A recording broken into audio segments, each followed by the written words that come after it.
आया समझो तुम्हें गजल को किसी खास मौजू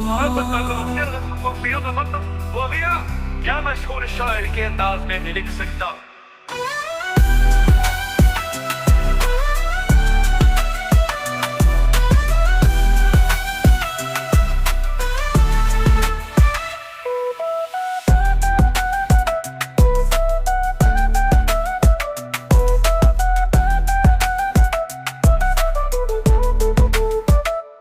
अगर तुम चाहो तो मैं उस गजल को किसी खास मौजू या मशहूर शायर के अंदाज में भी लिख सकता हूँ।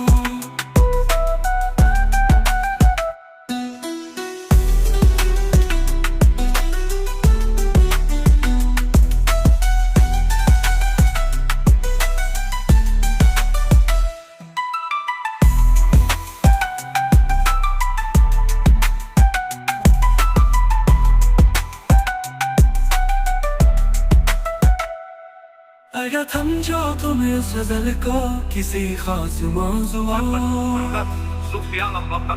या मशहूर शायर के अंदाज में भी लिख सकता हूँ।